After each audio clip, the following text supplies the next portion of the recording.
Welcome, everyone. We are going to be getting started in a few minutes. For those who are joining us through Zoom, and if you want translation, si desean escuchar en español, selecciona el idioma debajo de interpretación y pueden cambiarlo a español para escuchar. Gracias a nuestro traductor, Gabe Guerrero. Everyone who's listening in English, no need to do anything, you just listen in English. But we'll be getting started in just a few minutes. We're very excited to hear from our presenter, Dr. Bikman. And we're very excited for the people who committed, well, either were lucky enough to live nearby or committed enough to come out to Vegas to take full advantage of being able to be here. Because after we get to receive Dr. Bikman's presentation, everyone who's here will have some time for some Q&A and be able to ask questions that are near and dear to your hearts or to those of people you're helping so you can be better equipped to help them out more. And I'm sure that the people on the Zoom, we've got 202 right now, they will be eager to hear whatever questions you're asking and getting answered. Well, on that note, I'd love to introduce Dr. Bikman. I don't know how long it's been now since you've been helping out with Unicity. 8 years. Wow. That's crazy. Time flies. But Dr. Bikman, obviously beyond being a very accredited scientist and incredible professor at BYU, one of the huge values that he brings for us at Unicity is his ability to explain concepts that are incredibly complex, that go on in the body, and not that many people really understand them, but he can explain them in a way that the person who's learning about this for the first time today understands what actions to take coming out of it to make impact. And that's what it is all about, right? We're here to make life better. And if we don't know what to do to make your life better, then it doesn't really matter. And so Dr. Bikman and how he breaks down insulin resistance will really empower anyone listening today on some very clear actions that you can begin to take starting tonight and definitely tomorrow to make your life better, and especially with incorporating the tools that we provide through Failgreat and Unicity. So on that note, Dr. Bikman, your stage is yours. Thank you. Thank you so much. I am delighted to be here. In fact, this is such an intimate group that I can't help but wax a little personal for just a moment. So it was about 8 years ago that Sam's cousin ended up telling her uncle, Stuart, all about a professor whose class she was taking at BYU. And this professor was just apparently dynamic enough and memorable enough that she said, you've got to talk to this professor. And so the very first talk I ever gave for Unicity, I was invited to give a talk in Southeast Asia. And I thought, I'm going to talk about insulin resistance because it's the only thing I know anything about. And it's the most common problem worldwide. And that really was the first step that I ever took into this realm of putting ideas to work, which is something that as an academic, I take very personally. Something that I don't like about academia is that too many professors and scientists are okay just having ideas and thinking that the idea itself is valuable. It is not. An idea is only as valuable as it can be applied. And even then, the application of that idea must actually benefit someone's life. This is where you come in. I want you to look at my role as presenting to you an idea where my hope is I've taught these concepts to you in such a way that you can then go teach someone else. I'm the professor right now. You will then go be the professor to someone else, but you will have a tool to help them actually solve some of the problems that we're going to be talking about. Now, knowing that I had a bit of a mixed audience here and always looking at these as opportunities to test out some new ideas, and Sam lets me be a little flexible with this, the first part of my talk will be a little familiar to some of you, and then the whole second part of the talk is brand new. But still me thinking about ways for you to go talk to other people about some of this stuff.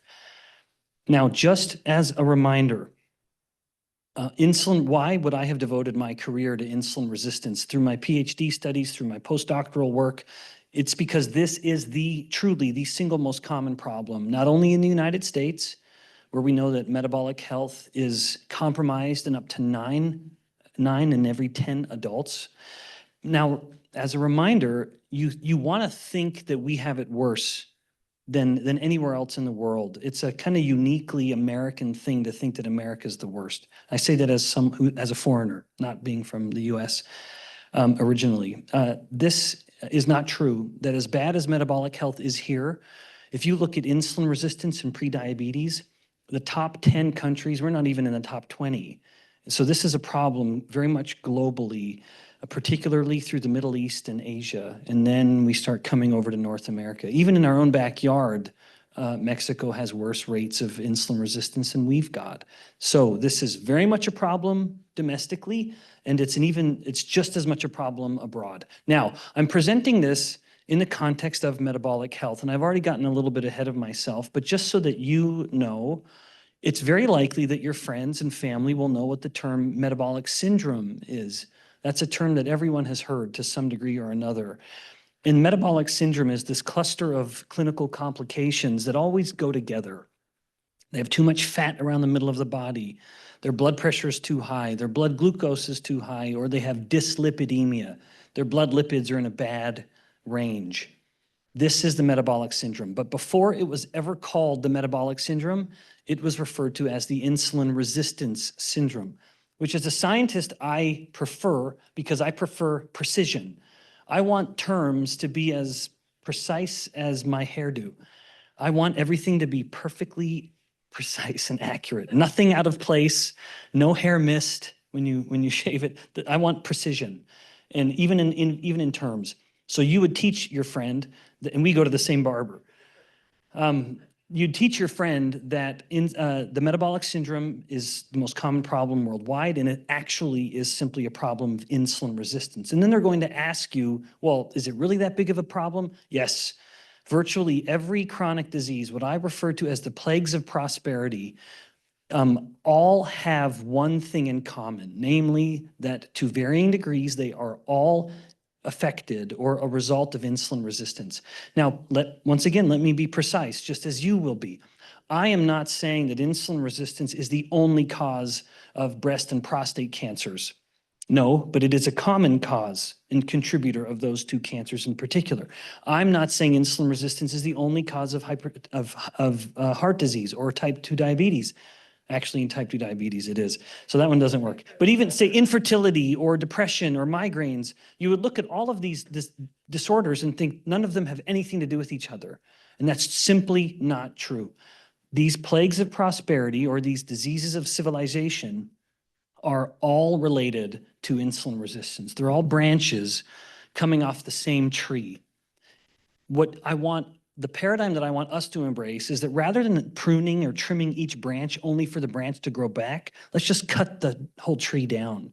Let's address the insulin resistance at the roots. By the end of today, you're going to understand all of the roots, and you're going to, in a way that I've not presented before, ever actually, in Unicity or anywhere else. But you're also going to have the tools. You'll have the knowledge, and you uniquely have the tools. Now, your friend is going to ask you what insulin resistance is. You tell them, and I often use this comparison to a coin.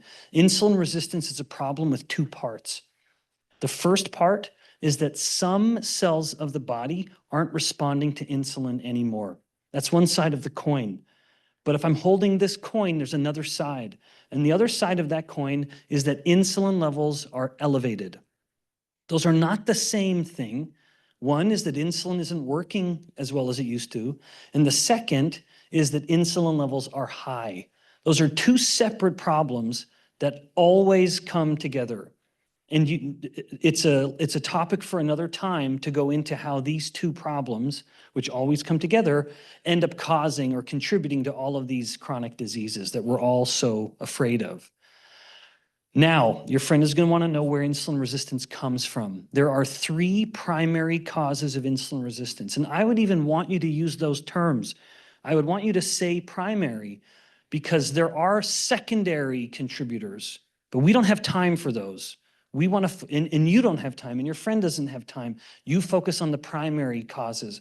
And the three primary causes, which are each capable on their own of causing insulin resistance, is stress, inflammation, and the big word that just means elevated insulin levels in the blood. Hyper means high. Insulin, of course, is the hormone. And then emia. Anytime you hear that suffix emia, it means in the blood. High insulin in the blood, hyperinsulinemia. Now, in the past, when I've given my Unicity talks, and even when I've given talks at science meetings, I just gave a talk at a medical convention in London just a couple weeks ago. I talked about hyperinsulinemia. That's always the one I focus on because it's the biggest. It's the most important. So just to be thorough, because some of you haven't heard me speak before, and just because it's a topic too important to overlook, let's just revisit that one briefly for a few minutes. So as insulin is chronically elevated, the body becomes increasingly resistant to it. Now, you're going to wonder what these little things are here. That is the PubMed ID, and PubMed is the government database for all published biomedical articles. These are just my citations for you to refer to so that you never know, you never have to worry whether Dr. Bikman is making anything up. I don't. The only thing I make up are my athletic exploits that I tell my kids about, that what I accomplished in high school. Those are my only fibs. Everything else is perfectly accurate. Now, the solution then is to turn insulin down. If chronically elevated insulin is the most important cause of insulin resistance, then the simple solution is give the body a break. Bring the insulin down.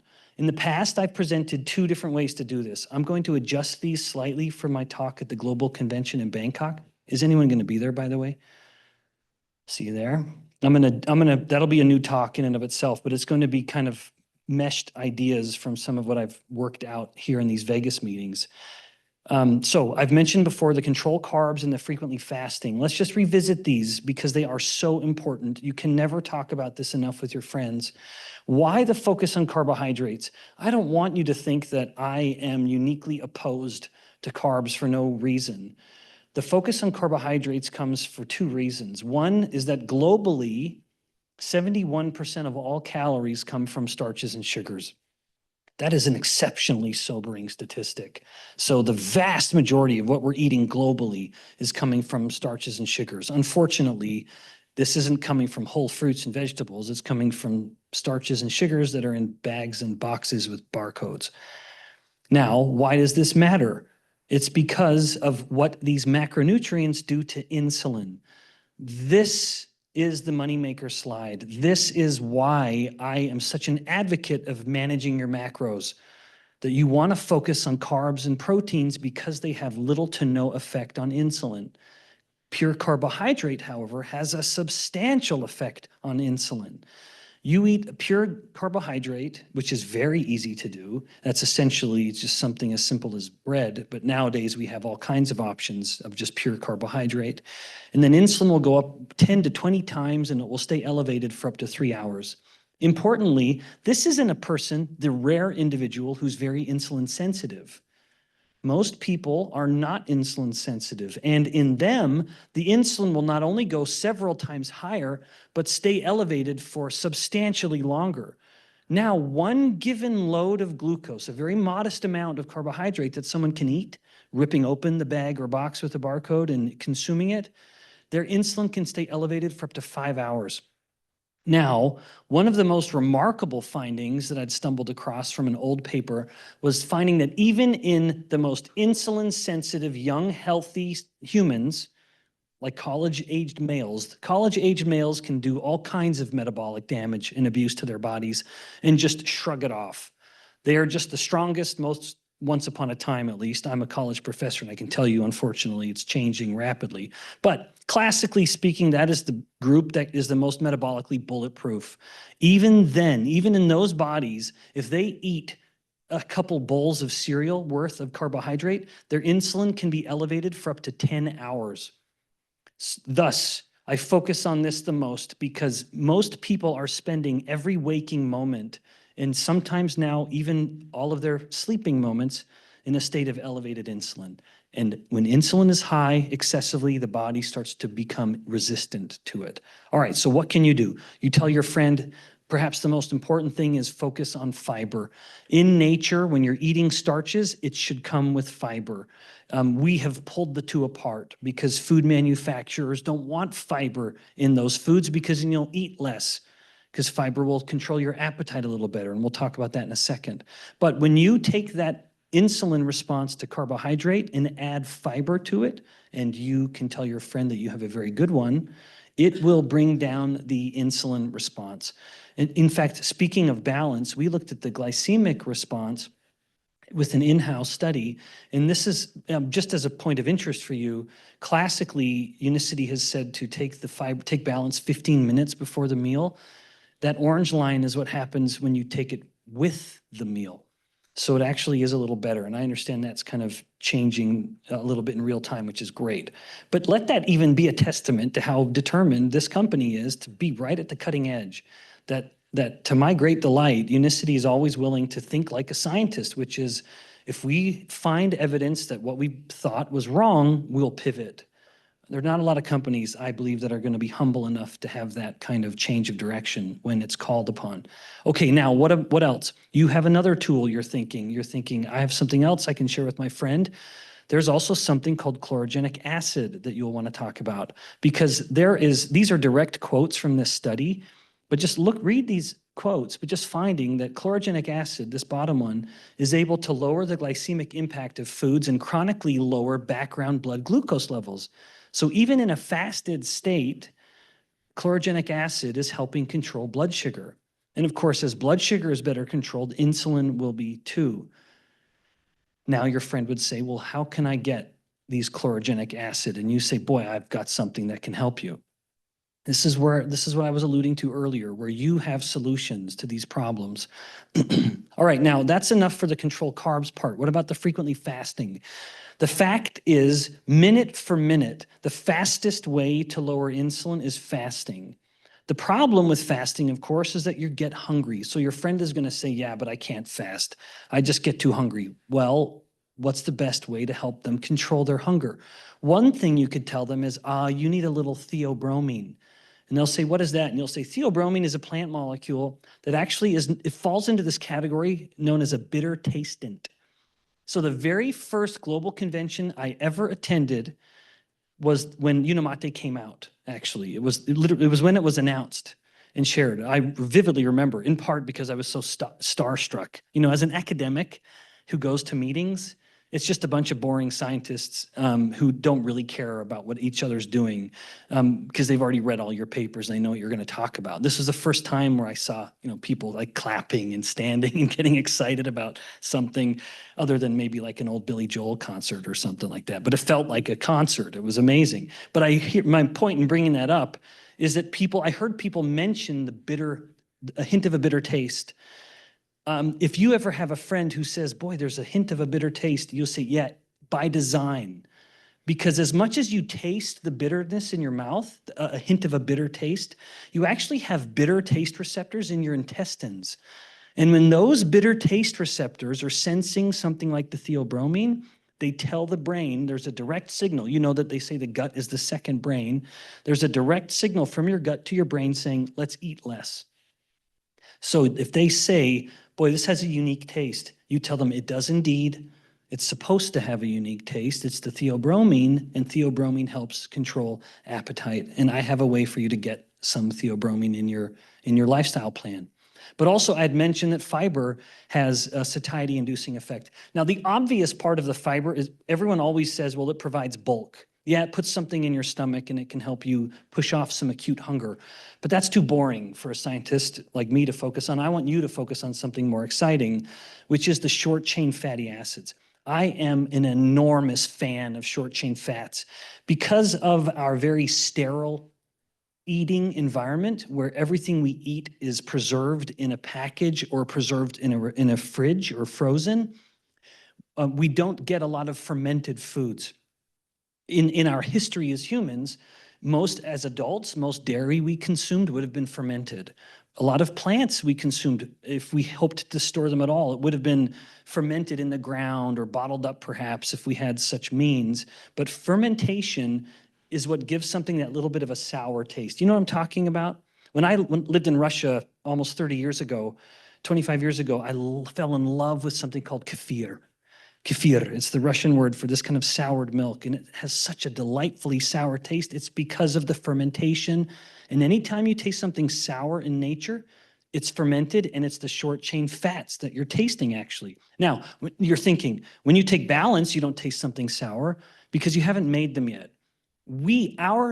Our eukaryotic cells of the human body do not use fiber for fuel, but the bacteria in our intestines can. And when they eat those fibers, they make short chain fatty acids. And then our guts will absorb those short chain fatty acids, and we have no potential to store them. You cannot store a short chain fat, they must be burned. And so it stimulates mitochondrial biogenesis. So you make more mitochondria. It stimulates a process called ketogenesis. But I know what you're thinking. You're thinking, Ben, you've really gone off on a tangent. I have. But back to satiety, it also is a signal to the brain to say, hey, we're good. We don't need to eat as much. So once again, you have a mechanism. You tell your friend, I just can't fast.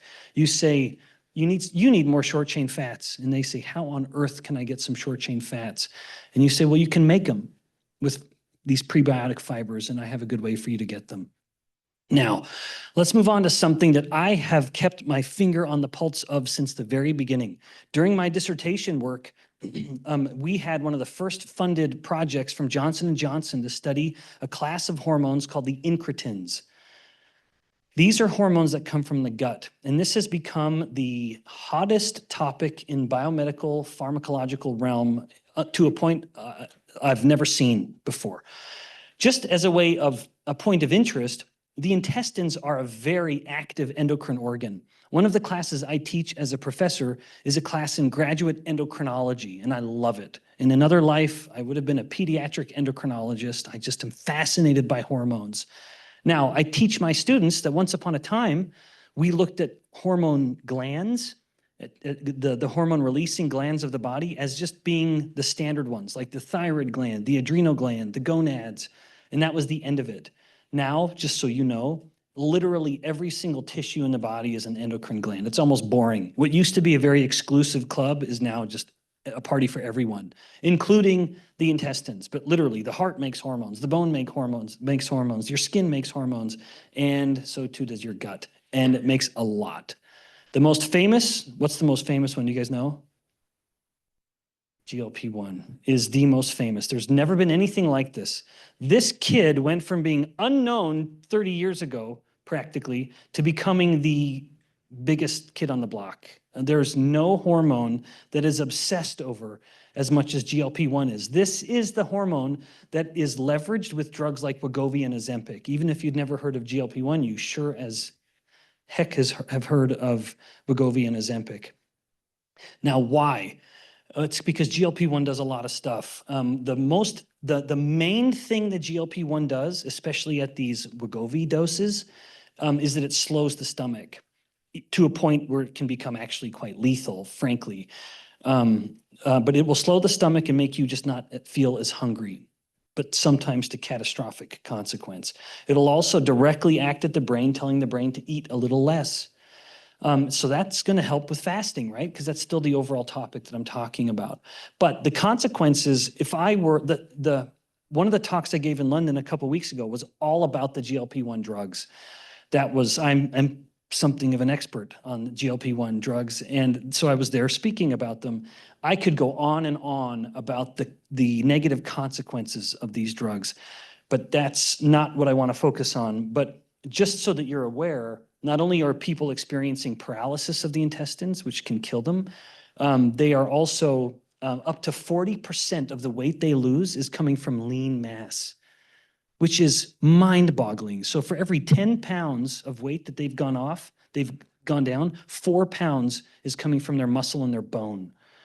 That's a problem because in the US, about 70% of people, after they've been on the drugs for 2 years, get off the drug on their own. They decide they don't want to be on it anymore because they get sick of feeling sick. When you hear people say, oh, my cravings went away, that's just a nice way of saying I feel kind of nauseous all the time and I just don't want to eat. It just doesn't sound as good to say it like that because people want to brag about it. And I don't mean to speak too flippantly about that. And in case some of you are on these drugs or you know someone who is, I understand the temptation. But the problem is up to 70% of people choose to get off them at 2 years in because they get sick of feeling sick. Weight regains immediately and completely. But imagine if you were a 60-year-old woman. One of those, and you've lost, for every 10 pounds, 6 pounds was fat, 4 pounds was muscle and bone. Guess which one of those masses comes back very quickly? And guess which one will never come back? The lean mass, yes. One of those, no matter what she does, within reason, she's never going to get back that muscle and that bone that she lost. So these drugs they have a terrible price to pay. So how can you take advantage of those benefits? Some of the benefits, albeit more modest, of course, but without the negative effects. You have some ways that can help. So within Unomate, there are chlorogenic acid, EGCG, and then ferulic acid. Each of these on their own are known to stimulate GLP-1 production from the intestine. So this is a way of boosting your own production. Whereas the drug is coming in and artificially activating this GLP-1 pathway, it's kind of dialing it up to an 11 or even a 20 or a 30. You just say, look, there's consequences to this. Let's get some of the benefit, more modest benefits, but it will also come without those negative consequences. And here's one way to do it. So chlorogenic acid will do it, ferulic acid will do it, and EGCG will do it. And your friend would say, where can I get all of those things? You tell them where they can get it. Also, balance doesn't want to be left out of this conversation either, and it has a place where the prebiotic fibers have been shown to activate the very cells, the L cells that make GLP-1 from the gut. So once again, we have a direct mechanism here to boost our own production of GLP-1. So let's summarize this as we've reached the halfway point. So we were talking about control carbs and fasting and how you have some ways to help people take advantage of this. Now let's get into some of the new stuff, if you're ready. Okay, now some of you are thinking, Ben, you had talked about 3 primary causes of insulin resistance and you only spoke about 1. So let's now go into the other 2. And let's see how it goes, because I've not presented on this sort of stuff. I literally made these slides brand new and finished them in my hotel just a couple hours ago, because I can never be content with anything I've made except my own children. And my wife did most of the work. Anyway, so let's talk about inflammation first. When you talk about these 3 primary causes of insulin resistance, I would strongly encourage you to focus most of your time on hyperinsulinemia. But I even have to admit, people are obsessed with talking about inflammation. Even though they should be obsessed with talking about insulin, nobody is. Some of you have a copy of my book, Why We Get Sick. Why didn't I say what is insulin resistance and why you should care? Because no one would have cared. No one would have cared, unfortunately. So I have enough of a marketing brain that I knew I got to pick a better name for this book. But inflammation is something people love talking about. So maybe you find that your friend would rather talk about inflammation, so be it. You'll be an expert. When you talk about inflammation, make sure you talk about cytokines. Cytokines are basically hormones of the immune system. These are proteins that are released from immune cells, like macrophages and other white blood cells, that will move through the body and turn on these immune pathways, or what we could call inflammation.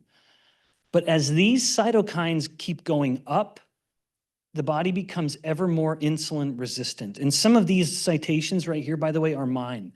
This exact phenomenon is what I devoted my postdoctoral fellowship to understanding when I worked with Duke Medical School years ago. So this is kind of what I initially made my name for, understanding how cytokines and inflammation cause a reduced insulin sensitivity. Now, often when we think about cytokines and inflammation, we only think about infections and illness. And while that is true, it's also more often the case that the person needs to be worried about insulin resistance because of things like autoimmune diseases or inhaled pollutants, particulates from the air, whether it's cigarette smoke, whether it's exhaust from vehicles. That also contributes to inflammation, which then causes insulin resistance. But the one that is the most relevant of all is when fat cells get too big. And we'll come back to that idea in just a moment. But when you think about inflammation, people have a pretty common understanding of it, although it's too narrow-minded. Typically, when we think of inflammation, we think about a big angry wound, right? If you think inflammation, this is kind of what you're picturing. And that's not wrong, as this wound is, there's damage here, there's microbes that could be here. One of the main features of inflammation is you take a blood vessel, which is very, very tight and has a total integrity along its length. Nothing is really, only it's controlling very well what's going in or out. But as you have this damage or this infection, you make the blood vessel more permeable. Now you have these pores. So the blood vessel, which used to be really tightly knitted together on its walls, it starts to open up a little bit. And now you have stuff that can get out, including a lot of just water. And so then you have swelling. Typically, when people think of inflammation, they actually just think of one part of it, which is the swelling. But that's not something that happens with a lot of the other causes of inflammation. This is something that usually only happens with wounds or, infections or illness. As I said, the most relevant part of inflammation in a metabolic context is what's coming from the fat cells. And when fat cells get too big, they become very inflamed. Now, before we judge the fat cell too harshly, I want you to understand why. And you can teach your friend this because it's such a fascinating principle. First and foremost, cells need to be very close, within just a few micrometers of a blood vessel, in order to get sufficient oxygen. But fat cells are capable of expanding to 20 to 30 times volumetrically what it should be. There is no cell in the body that is capable of growing as much as a fat cell can grow. Nothing's even close. Isn't that miserable? Much to our collective dismay. That's the way it is. Unfortunately for the fat cell, when insulin is elevated and there's sufficient calories to fuel the growth that insulin is signaling, the fat cell gets so big that it starts getting pushed further and further away from the capillary. And so basically the fat cell begins to suffocate. The technical term, if you want to impress your friend, you would say that the fat cell is becoming hypoxic. It's hypoxic. That just means it's not getting enough oxygen. And remember, it's not getting enough oxygen because it's gotten too big and it's pushed itself too far away from the capillary. Well, the fat cell doesn't want to suffocate. The poor fat cell wants to survive. And so it begins to produce cytokines. If you have the fat cell and there's not enough capillaries or blood vessels to provide the oxygen, it starts to release all of these cytokines. And the cytokines act like a signal telling the fat cells to make new blood vessels, thereby correcting the hypoxia or correcting the suffocation, which is good. The fat cell does not want to suffocate. And these inflammatory signals, some of them will boost the production of the blood vessels. However, some just begin to circulate through the body, causing inflammation. Now, one of the signals that comes from the big fat cells is something called prostaglandins. Have you ever heard that term before? So prostaglandins are molecules they're very important inflammatory mediators. They're sort of part of the pathway when we think about inflammation. And they will come from fat cells. They activate immune pathways. They also are important parts about clotting blood. One of the reasons why blood clot risk goes up as we gain fat mass is because of this increased prostaglandin activity. Also, part of what contributes to us feeling hotter when we have a fever, prostaglandins contribute to that as well. But let's focus on this immune pathway. So if you really want to dive down, and I'm sorry if this gets a little too specific. This is the first time I'm teaching this, after all, to a kind of academic audience. These prostaglandins will then activate a critical inflammatory mediator. This is a molecule called NF-kappa B. Now, I know what you're thinking. You're thinking, whoa, Ben, we're getting way too specific. NF-kappa B is the master regulator of inflammation. You could imagine along the wall of the cell, there's this big switch that says inflammation. NF-kappa B is the one that turns it on. And when NF-kappa B turns that on, it basically the whole immune inflammatory machinery system starts cranking. And part of what it starts producing, if we look at this as now a big busy factory, are cytokines. Have you guys heard of C-reactive protein, or CRP? This is a much more commonly measured clinical marker now. There are some others that are less commonly measured, like TNF-alpha, or a whole family of the interleukins, the IL proteins. There's IL-1, 2, 3, 4, 5, 6, and so on. But all of these are inflammatory cytokines that when NF-kappa B goes to that master inflammation switch, all of these start getting produced. And the more these are being produced, this is back to old postdoctoral fellowship Bikman's work, when these are going up, insulin resistance is turning on or insulin sensitivity is coming down. They are a direct cause of insulin resistance. Now, what can you do about it? How can your tools help your friend control this a little better?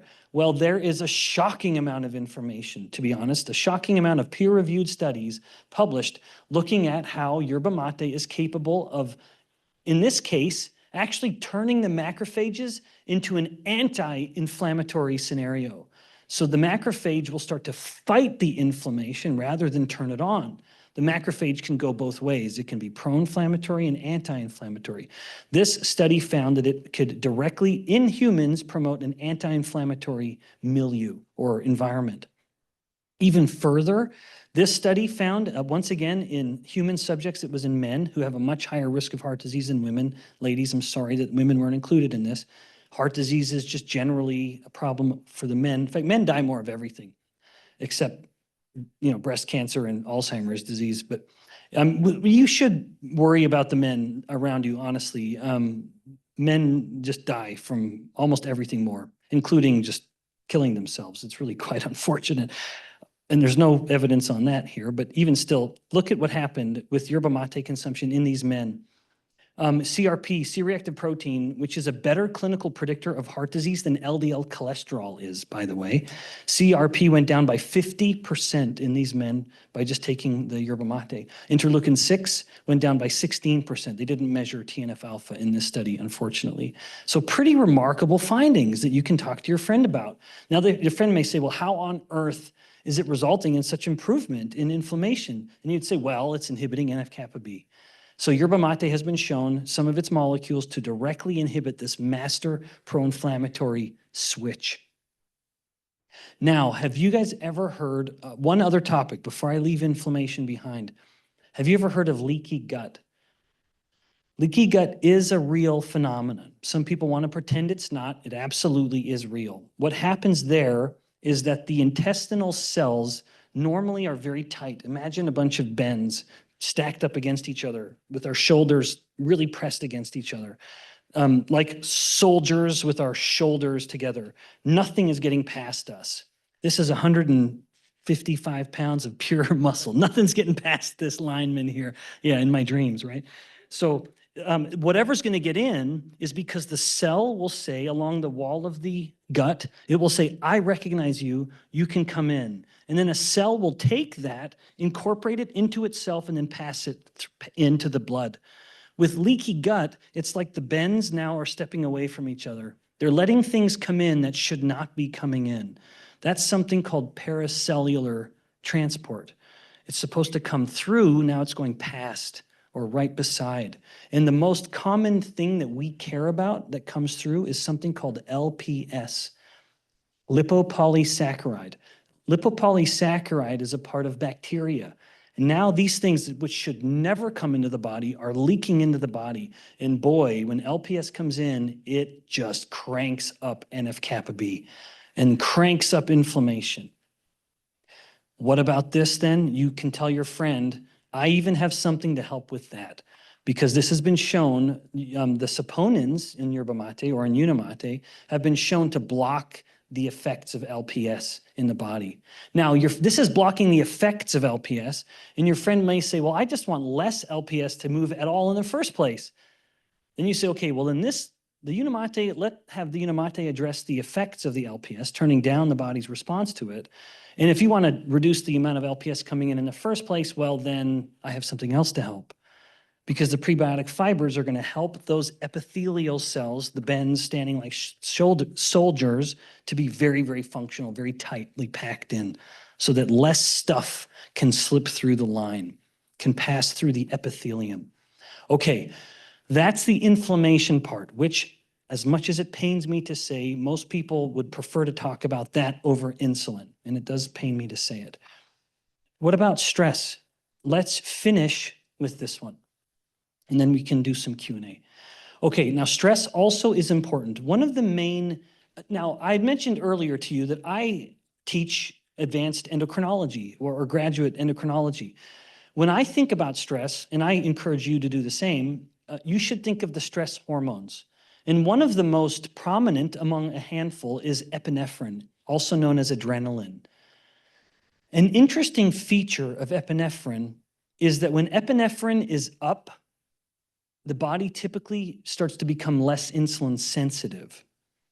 Okay, so this is a stress, and when the stress signal is up, insulin sensitivity starts to go down. Now, we'll see how this goes, how I can teach this principle, because there's some nuance here that I hope I'm able to convey to you, because it is fascinating. How do we reconcile this with Unicity? Because Unicity has been shown to increase epinephrine.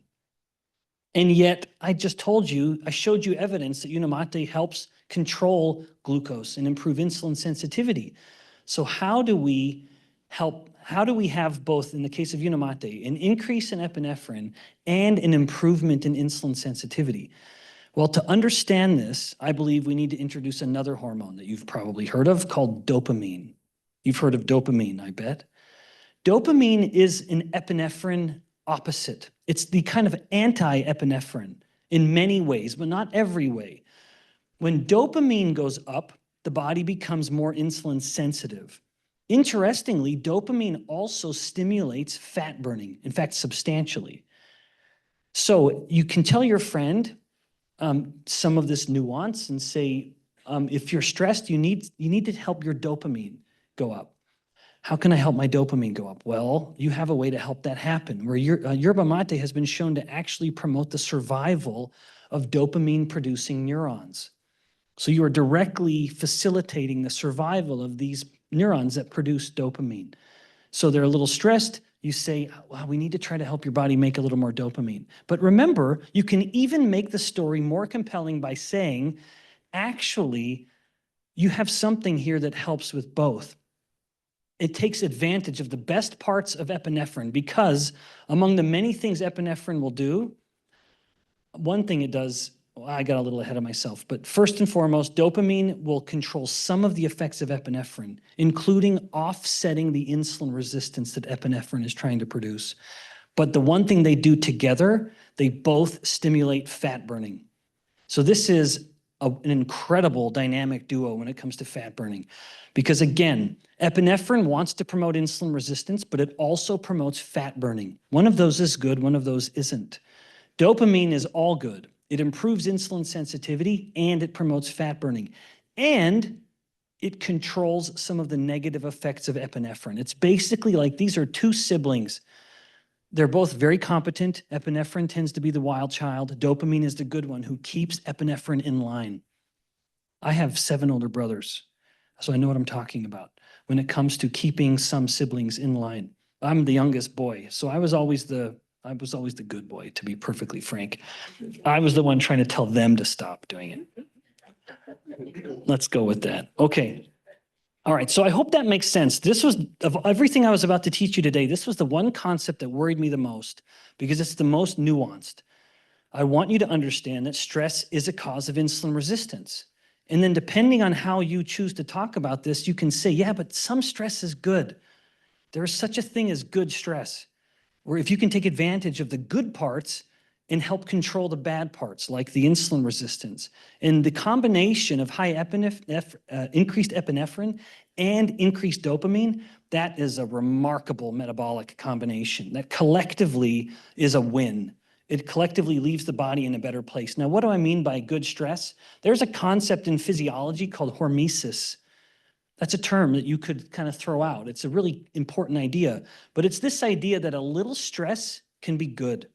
Lest you think all stress is bad. How can a sauna result in such remarkable improvements in heart disease when you're just sitting there miserably sweating and your heart is pounding?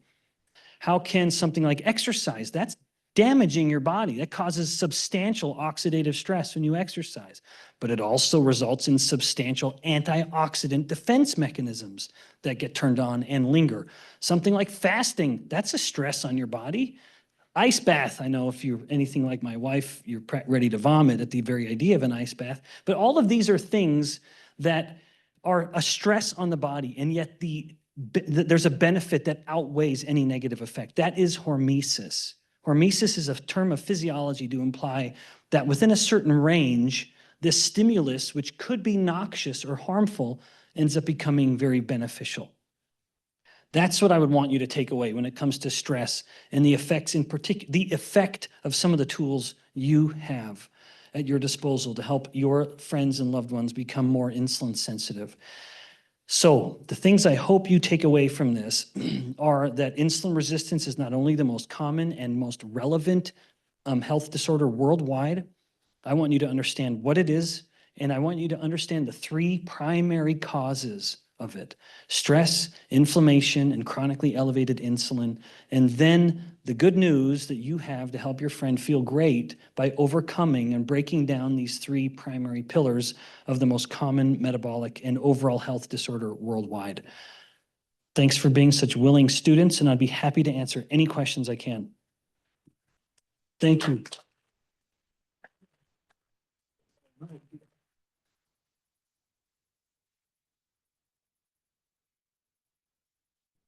Thanks for coming and sharing with us. Hey, It's Darren, always yeah. a treat.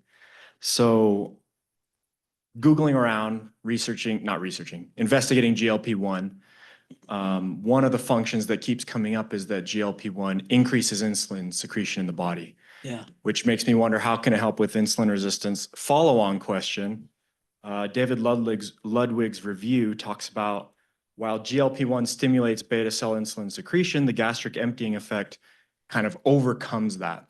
So what's really going on there? Yeah. And why is GLP-1 do certain things, and then these GLP-1 agonists and these super physiological doses do other things? Yeah. Yeah. So what's interesting even about David Ludwig's paper, and I appreciate you mentioning that one in particular, so there is, unfortunately, across biomedical research, there are three models commonly used: cells, rodents, and humans. That some of those biomedical models will show, like if you have beta cells growing in a culture dish and you put in GLP-1, they will create more insulin. But as you note, you don't want more insulin in the body. Most people are already living in a state of too much all the time. The reality is when you actually put GLP-1 in a human, nothing. So Arnie Ostrup, Astrup, he is a famous scientist in that realm from Denmark. He actually is now he left the University of Copenhagen and took a job as the manager of the wealth fund in Norway that owns Novo Nordisk, which makes Wegovy and Ozempic. I was speaking at a meeting in Switzerland with him late last year. He published a paper in the mid-90s, one of the very first groups ever studying GLP-1. It's his work, actually, that finds when you infuse GLP-1 into humans, you have no insulin secretion. In fact, even with a carbohydrate load, you actually mitigate it. This is Ostrup in probably mid-90s. I can find the paper. So you take that to the bank. In humans, there is no increase in insulin secretion with GLP-1, and definitely not at any physiological levels, certainly. Second question was that it? Did I kind of get both?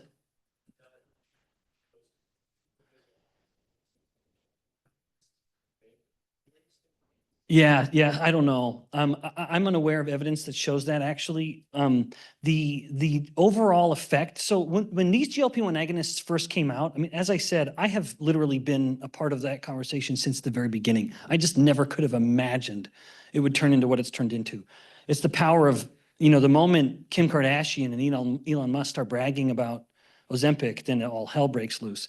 So when these drugs first hit the market, they were used at a dose that was about 1/8 of the current dose.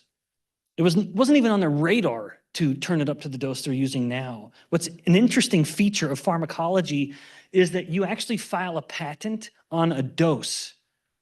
Isn't that interesting? So they had the first patent filed on this particular dose, which was this lower Ozempic kind of dose. And then they found when they were using this low dose, the main use of the drug was in type 2 diabetes to correct the high glucose levels. Because as much as I focus on insulin, there's an opposite to insulin called glucagon.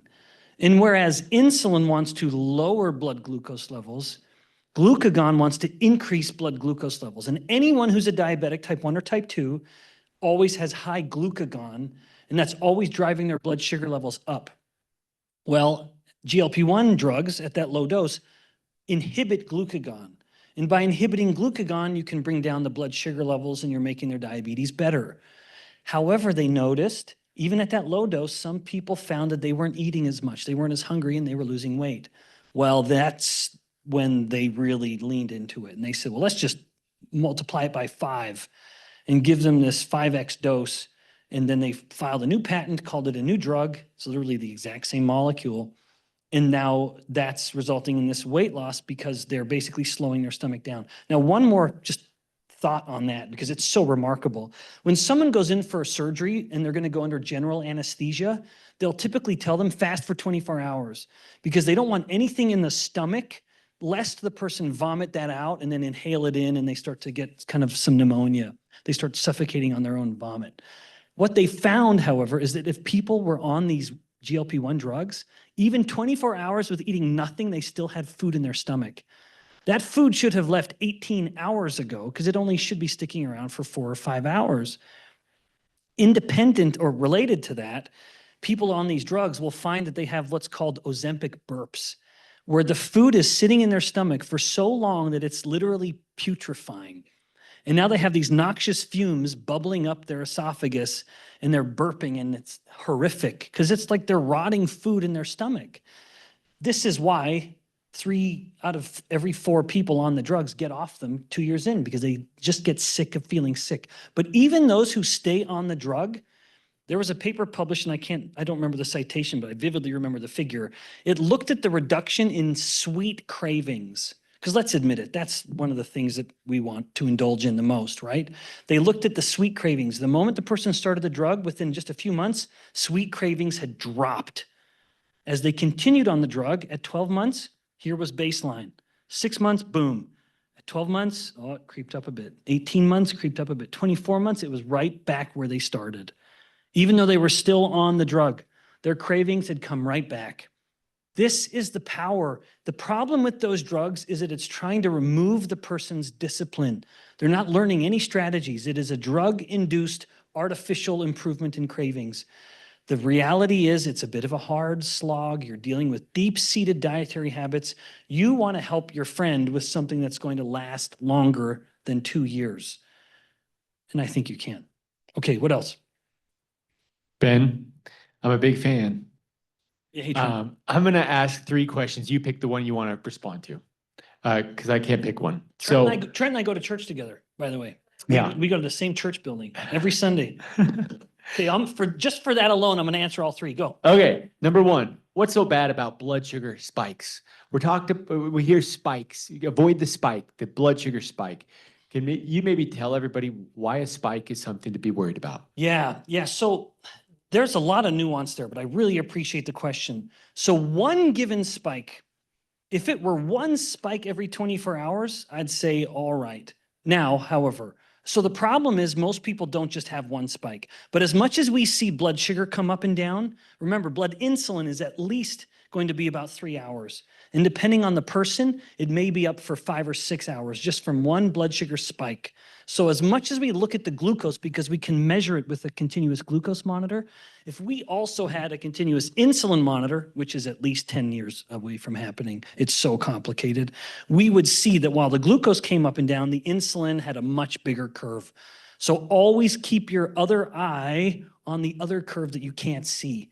Because you just can't quantify insulin like this. Now, however, even an acute blood sugar spike activates the sympathetic nervous system. So if you've ever done this, you may feel a little hotter. Your heart will be beating a little harder. The great tragedy of human physiology and habits and addictions even is that the one time we are the most tempted to indulge in stuff like this is right before we go to bed. That is the absolute worst time to spike your blood sugar, because then you're laying in bed and you're wondering why you're so anxious. You're hot, you're bothered, your heart is beating hard and racing. It's not because you're actually anxious, it's because you activated your sympathetic nervous system, your fight or flight response, all because of the hyperglycemia. So what looks like a benign up and down not only is far less benign when we look at it in the context of insulin, but when we include the autonomic nervous system, the sympathetic part of our body, which is, again, the fight or flight, it activates that fight or flight response. So we don't want to do that. I mean, maybe you say, well, I want to do that if I'm going to go run a marathon. All right, well, then do it when you run a marathon, not at 9 p.m. when you're sitting on your couch. Thanks. Second question. Having been somebody that struggled with every diet I ever tried for several years and really focused on calories and calorie reduction, and I felt like all my results were checkered at best because I wasn't focused on insulin. So can you talk about why, if we're going to cut calories, we have to consider insulin as well instead of just cutting calories? Yeah. That's an awesome question. I actually have a full lecture on that idea alone that I've given in the past. So yeah, typically, when you think about metabolic health, it's more important that you always remember, more than the mass of fat someone has, it's the size of the fat cells. So as much as we think about losing fat, I actually want you to be thinking, well, it's more about shrinking fat cells. Because, for example, if you just went to a plastic surgeon and got a bunch of liposuction, you've just lost 20 pounds of pure fat, and there's not a single metabolic marker that's improved. Not one. These people who get liposuction, they just look better in their Speedos. And Trent has a whole closet of Speedos. No, I'm kidding. He doesn't want to break up any happy marriages. You'll never see him in a Speedo. So, but you've lost all that fat. If it were just a matter of fat mass, you should be better, but you're not. No metabolic marker or cardiometabolic marker gets better. It's because you didn't shrink the fat cells. So freezing fat cells, sucking fat cells out. Sure, you'll have less fat, but you won't be even a whit healthier than you were before. So as much as we focus on weight loss or fat loss, to be more precise, always be thinking shrinking fat cells. Now, there are two ways to shrink fat cells: cutting calories or cutting insulin, reducing insulin, I should say. Now, the problem with the classic approach, which is purely based on thermodynamics and calories in, calories out, is that if you don't address the high insulin, which no one ever does, then you're left in a state of profound hunger. Now, what do I mean by that? If your calories coming in drops, but your insulin levels are still high, insulin's main effect throughout the entire body is to store energy. So at any moment, if insulin is still elevated, it's taking any of the calories in your blood and it's pushing them into the cells of your body. It's telling the muscle cells, the liver cells, the fat cells, hey, you store all this energy. And those tissues will store it fine, because if insulin's high, they have to obey. Insulin is saying store energy. Now, there's an important tissue that cannot store energy, and that's the brain. The brain must be constantly pulling energy from the blood. And that's relevant because it has such a high metabolic rate. The brain is always hungry for energy. So if the brain can't be pulling in any more energy because the high insulin is still up, but the calories are down, it says, I'm hungry. And hunger always wins. If you guys have ever looked at that Biggest Loser game show, how many times do we ever see a reunion tour? Never. Every one of those people gains it all back. And just one last point on this. Did you need to stop me for something? Stop the screen share. Yes. Those on the Zoom can see you. Oh, yeah. Is that better? Yeah. Okay. One little analogy. Let's imagine that Trent, who lives just right in my neighborhood, right up the street from me, Trent says, hey, team, I'm having a big buffet at my house. I want all of you to come and eat. I have the best chefs in the world. It's the best food you can imagine. Come hungry. What are we going to do to come to Trent's buffet as hungry as possible? I bet there would be two things that we would do. We would eat a little less, and we would exercise a little more, and it would work. We would come to that buffet very hungry. Now you see the problem. That is the advice we've been giving people for 60 years, 70 years, how to lose weight. Eat less, exercise more. Sure, you'll lose a little weight, but hunger always wins. So let's come back to that paradigm. We are on a fat cell shrinking journey. If the first step is just cutting calories without addressing insulin, we'll find that we're right back at the starting line. So the first step must be cutting insulin. That's the first step.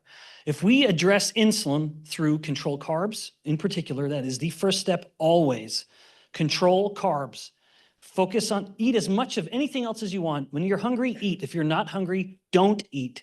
And not eating becomes easier because when insulin is low, the body cannot hold on to its fat. As I know this is still tremendously debated, but the evidence is so precise. If you take someone with type 1 diabetes and they just simply skip an insulin injection, they will be as skinny as they want and they can eat thousands of calories a day. It's a terribly tempting eating disorder or a form of an eating disorder called diabulimia. But it is absolute proof positive that if insulin is low, the body cannot store fat. It is literally impossible. The person can be eating thousands of calories in excess. Now, where does the energy go? Two things that for you to keep track of or to note. One, if insulin is low, metabolic rate goes up by several hundred calories a day. Even in your life, if you ate the exact same number of calories in a day, but it was calories that allowed your insulin to stay low because you were controlling your carbs, always rule number one, your metabolic rate will be about 300 calories a day higher. That's a lot of time on the stair stepper.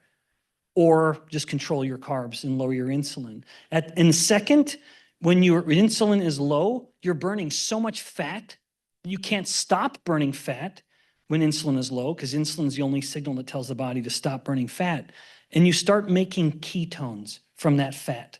You've heard of ketones before. As much as they are vilified and maligned, always inappropriately, ketones are simply a product of fat burning. And the brain loves ketones. And so if you have ketones in your blood, it suppresses appetite. And thus fasting becomes easier because the brain has an abundance of energy. People say that the brain prefers glucose or the glucose is its preferred fuel. That is absolutely false.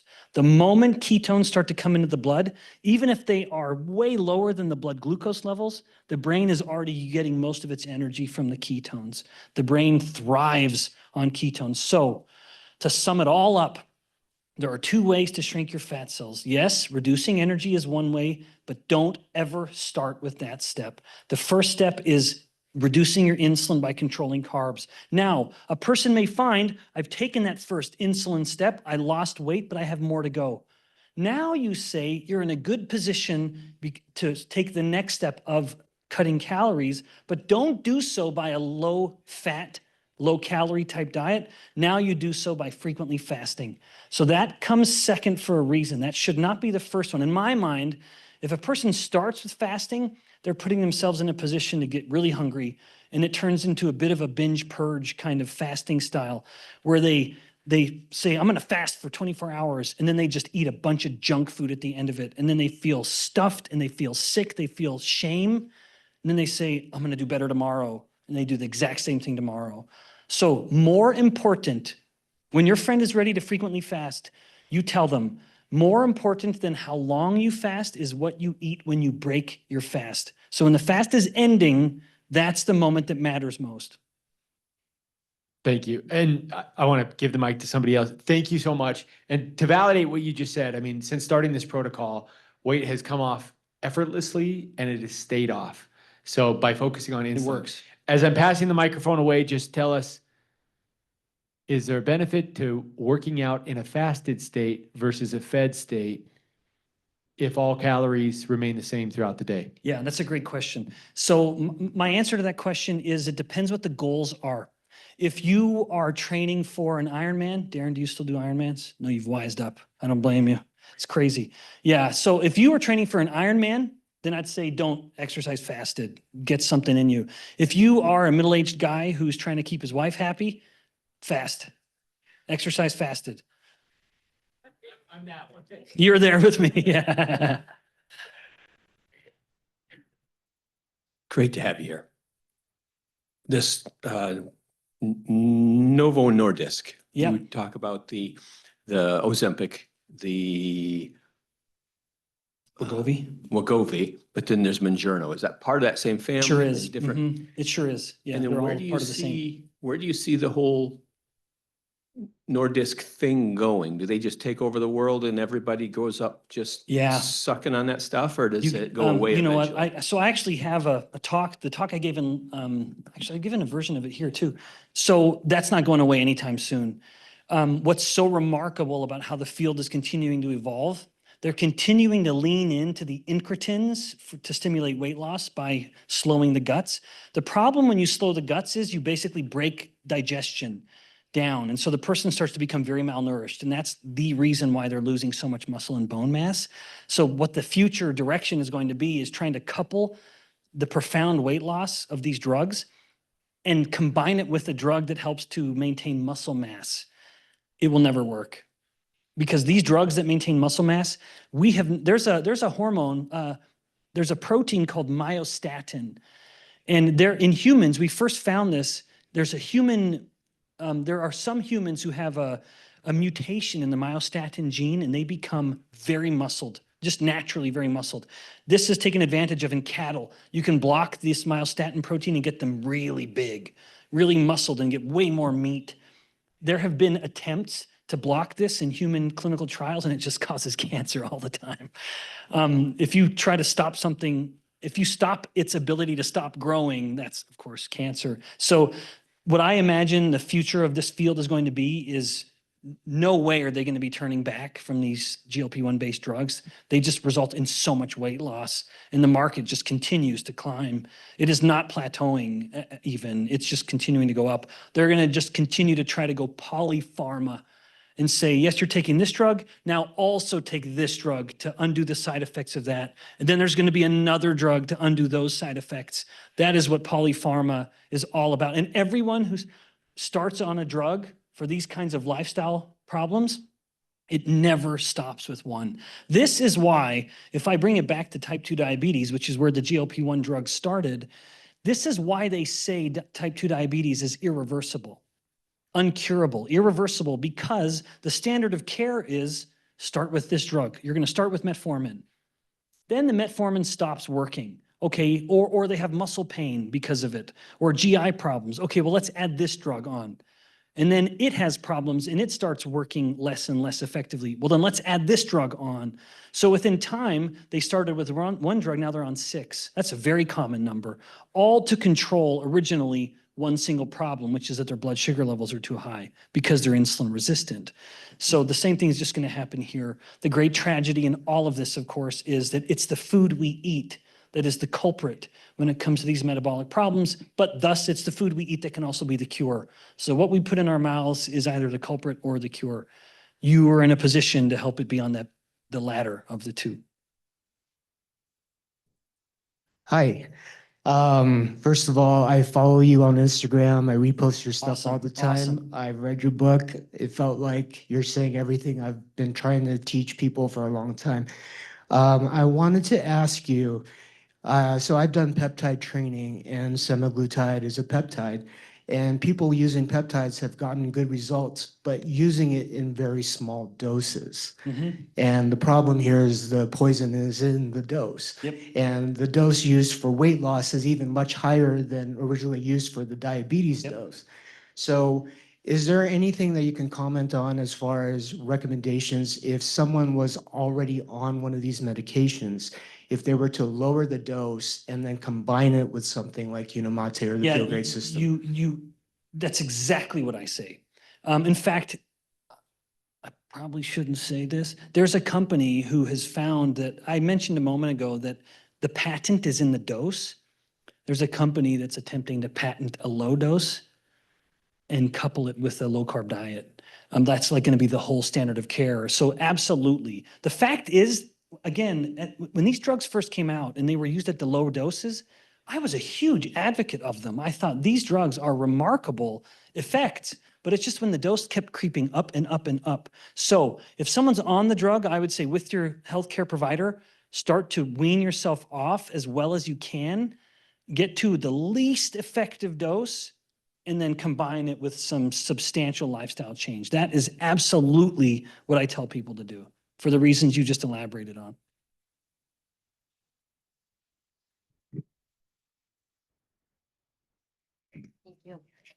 I couldn't figure out how to word my question, so I'm just gonna say what's. Please, remember, I'm used to dealing with 18 and 19-year-olds, so pretty much anything you say is I can make sense of. Okay, so what does the science say about like autoimmune disorders like Mhm. psoriatic arthritis? Because I've heard it all starts in the gut and that like what these things kind of elevate CRP, Yeah. which increases the cardiovascular. So if we can attack hyperinsulinemia, can we control these like with lifestyle? That's a good question. Yeah, so no, just to answer that last part of that question directly, if a person has an autoimmune disease, addressing the metabolic health is not going to, addressing the insulin resistance is not going to improve the autoimmune disease. But addressing the autoimmune disease will improve the insulin resistance. So for example, there's a paper, one of the papers I think I link on that slide earlier, or that I have a reference to, is a paper of rheumatoid arthritis, which is autoimmune, not psoriatic arthritis.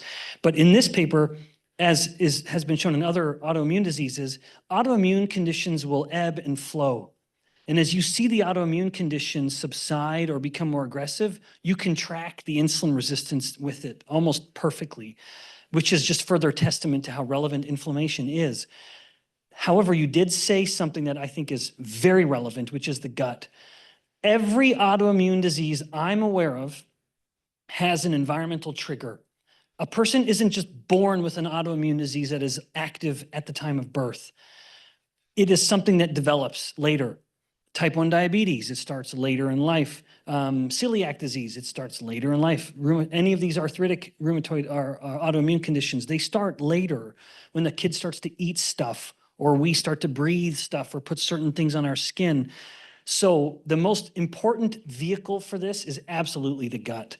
Now, what I'm about to say will sound a little controversial, so please take this as just coming from a scientist.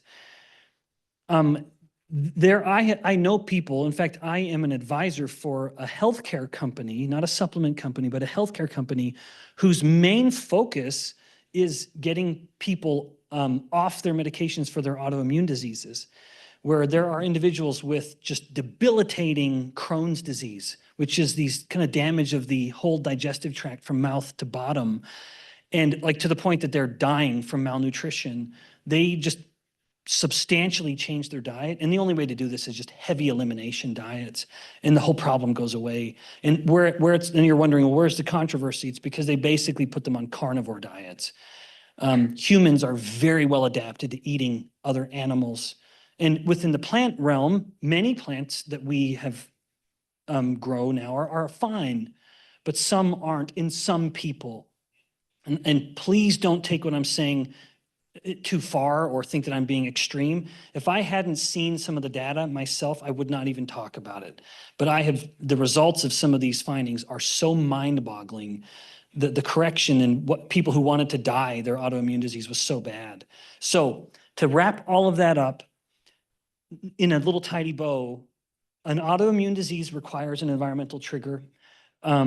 And if you can identify the environmental trigger, then it's gone. In most instances, it's very difficult to identify the environmental trigger because it can be anything that is going in or on your body.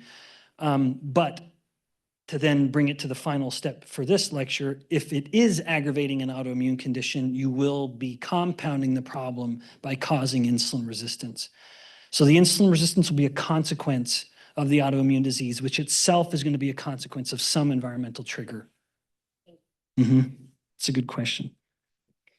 Well, Dr. Bikman, I'm just excited to meet you in person. I'm learning Thanks for coming. so much about insulin resistance. It's just crazy how I missed that for so long. So on a call that we had yesterday, one of my partners really is like beating me up all day today. And I was like, oh my God, I'll ask Dr. Bikman. Teenagers using the Feel Great system. And her concern was, just the disproportionate, I guess, spectrum of what they're doing with their bodies and the concern, and then the athletes. What would be your professional advice for us to give to our parents with kids who are athletes and have major issues with kids not wanting to eat properly and all that good stuff? Oh, I am incredibly sympathetic to that concern. As a parent of 3 kids at home now, I think about what I'm feeding them all the time and what they're eating. And the little miscreants only want to eat junk food all the time. So now you'd asked about a very specific population, which is the teen athlete. Now, of course, I'm not a clinician. Remember, I'm your friendly neighborhood professor. That is my role. I'm the scientist. So thanks for letting me always speak on that topic. So teenage years are an interesting time because as much as I talk about insulin resistance as purely pathogenic or harmful, there is something known as physiological insulin resistance, which is when the body has become insulin resistant for a purpose. And that purpose is always one thing, which is growth. So there are the 2 Ps. You can tell I'm a college professor because I try to make everything very memorable. I want everything I say to be memorable because I'm always competing with my students' Instagram. They want to be doing this and I want them to be doing this. And you all did a very good job. You're more motivated than my students are, whose parents are paying their tuition. So the 2 Ps of physiological insulin resistance, puberty and pregnancy.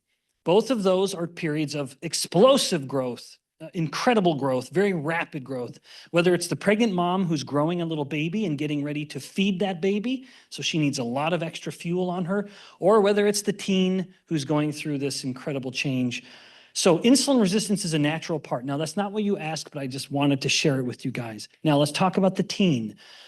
And now I have to speculate a little bit because there's no studies that have looked at yerba mate or prebiotic fibers in teen athletes, because that was the unique population you mentioned. But I cannot conceive of any harm here. Indeed, when it comes to athletics, the overwhelming evidence is that yerba mate is beneficial. In fact, some of what Darren did years ago was go out and interview one of the world record holders for 100-mile runs. Now, that's a very unique type of sporting event for very particularly insane people. But he would use like 5 Unicity packets at a time during his event. So when it comes to physical performance, Unicity, to me, it would be a slam dunk. If I had a kid who needed something and wanted some help during a game with energy, for me and my own child, I would have no problem suggesting it. Making sure they had enough calories during their eating time. Yeah. Well, right. Yeah. So when it comes to a teen, I don't think fasting is ever needed. I don't think a structured fast is necessary unless it's a child who is very overweight and we're worried about that. But even then, it's such a delicate time, but it's an important time too. Just so that you're aware, typically if a teen can come out of puberty relatively lean, the likelihood of them staying lean forever is enormous. So that is an important time. Also, the number of fat cells a person has when they get out of puberty is typically the same number of fat cells they'll have until they're 70. That fat cell number becomes very, very static. So it is a very important time. Now, that need not foster any sort of depression, because remember, it's the size of the fat cells that matter most. And as a reminder, girls naturally will have more fat cells than boys purely because of estrogens. That's supposed to be that way and it's healthier. That's why women are fatter than men and healthier than men at the same time, because they have more fat cells than their male counterparts do. And more fat cells means smaller fat cells. Anyway, so fasting, I think for teens, don't do it. Don't promote it. Don't force it. I say that also as a dad of daughters. And as a college professor, the number of girls I see with eating disorders just breaks my heart. And it worries me enormously that my daughters would ever hear dad talking too much about this stuff and them start to become overly mindful or thinking that I'm critical and now they're being too critical of themselves. No, heaven forbid. Heaven forbid. Not to be interpreted with overeating and snacking in between all of those meals. Yeah, of course. Yeah. Guys, no, hold on. Other hands are going up, but I'm totally deferring to the microphone, just so there's some order. Yeah, I just have a question on yerba mate and intermittent fasting and cellular senescence. Yeah. I mean, I push a lot of my patients into this intermittent fasting protocol because I think it's one of the best things we can do, especially with elderly patients. Does yerba mate influence the destruction of senescent cells, or do you know if there's any influence at all? Because that's one of the things I wouldn't want to change, especially with their intermittent fasting. So I would like that to move upwards rather than downwards. So I don't want to, when I look at the benefit of senescence, I believe the benefit is autophagy. That a question there would be, how can I put the body in a state to take advantage of autophagy, the process of a cell rejuvenating or renewing itself? Interestingly, you'll hear a lot of longevity gurus talk about autophagy, and there's actually no way to measure autophagy. You can't do it. It's purely in humans. It's purely in the realm of kind of theoretical based on cell-based studies. Now, autophagy is a real thing, and from individual cells, you can measure it. So speaking of the benefits of senescence, I would say the benefit is autophagy. Then how can you take advantage of autophagy? Fasting is absolutely the way to do it. So anytime insulin is low, autophagy turns on. And now there's two ways to turn on autophagy then.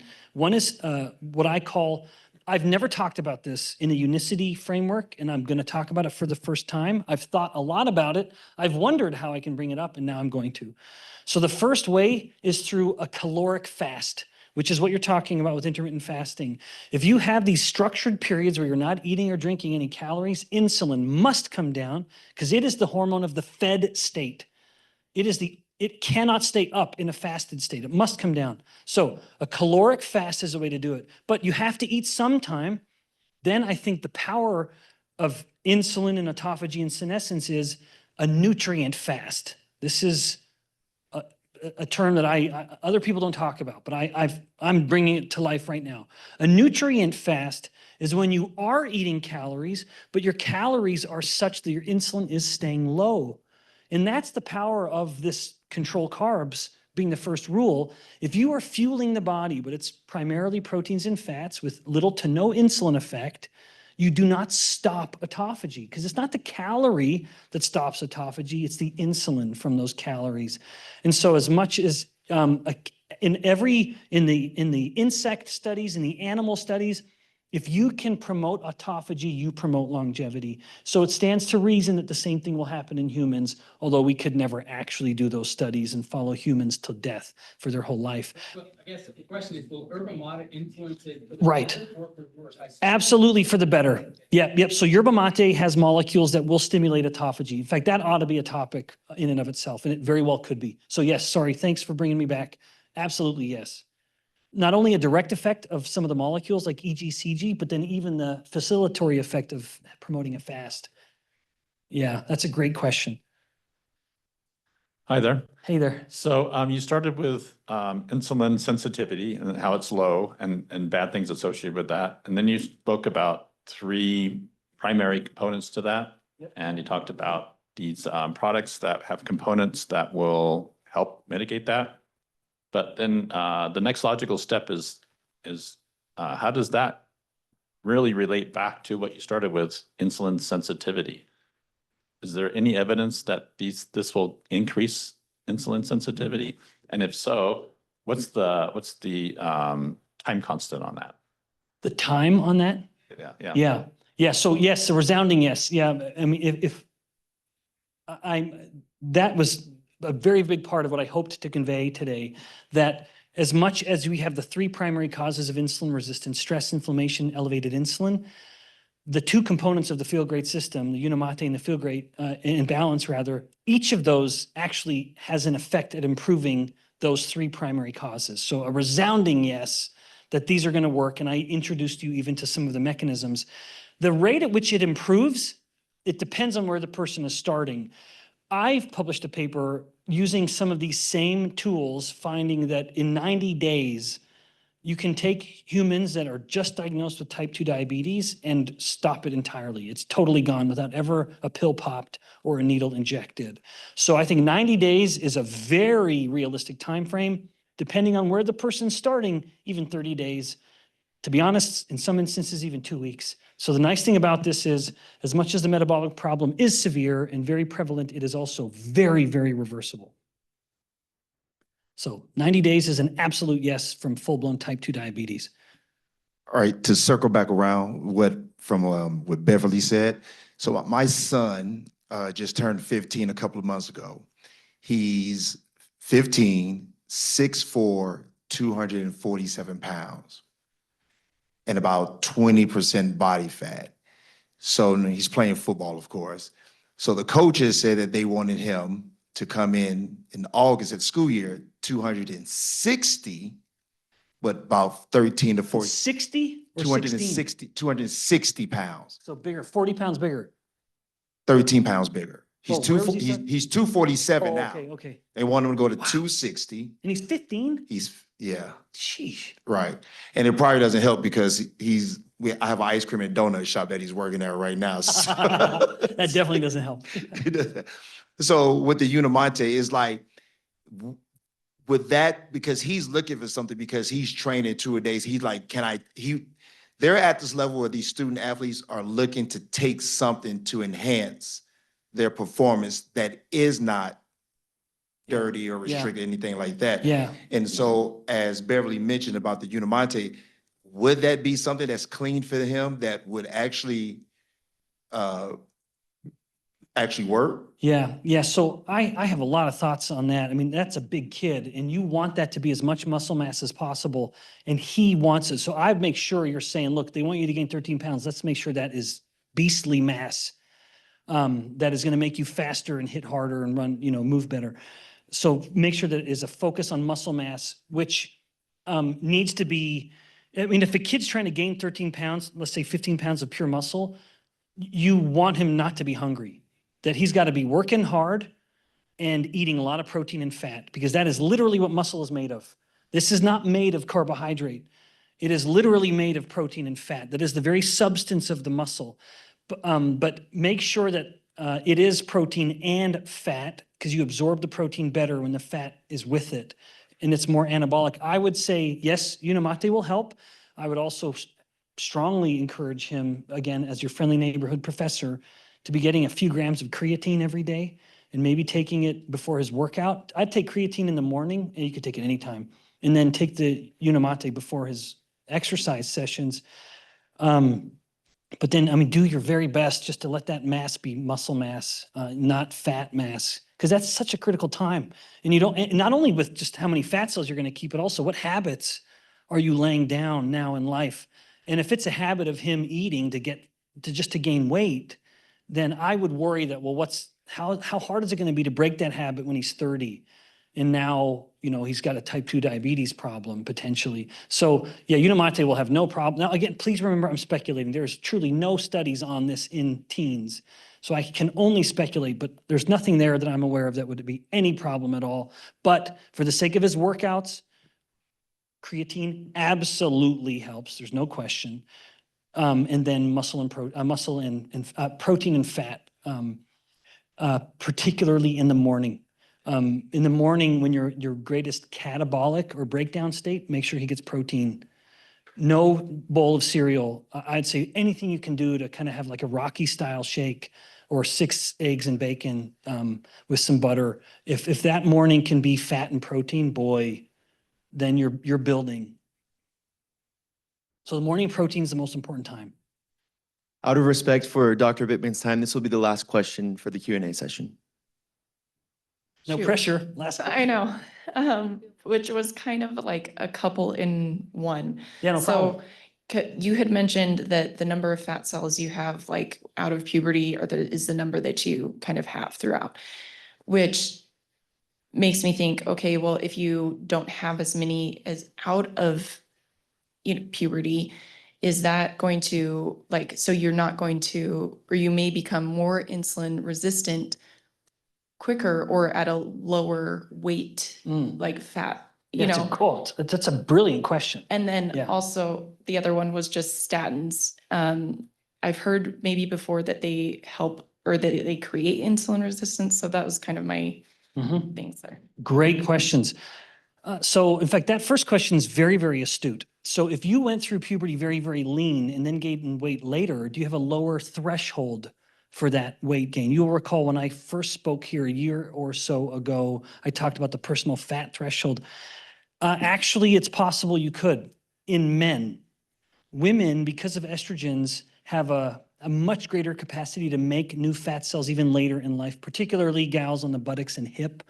And that's purely an estrogen phenomenon. So if it's a woman, it's less of a concern, but possible if it's a man, it's a greater concern because he doesn't have hormones that tell him to make new fat cells. He's generally going to be set.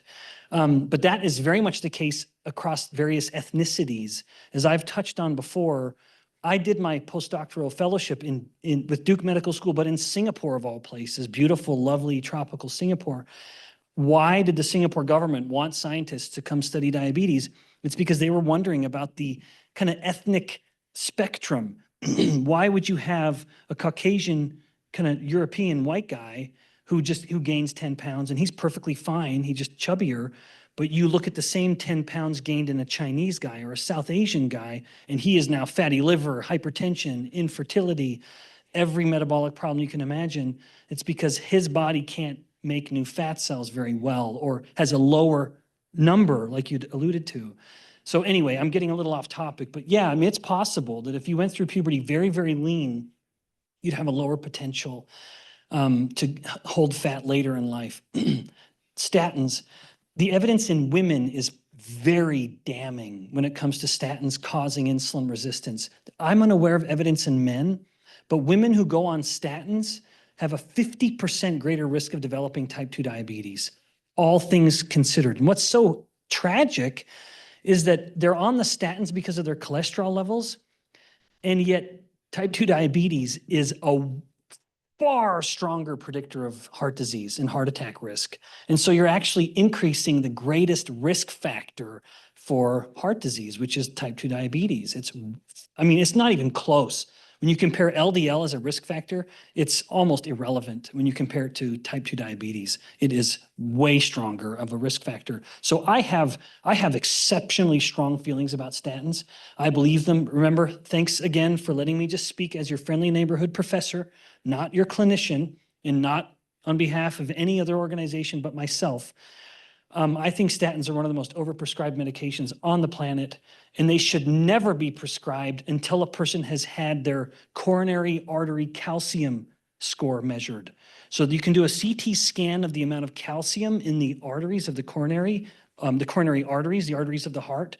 And if that is less than 100, there's no mortality benefit to the statins whatsoever.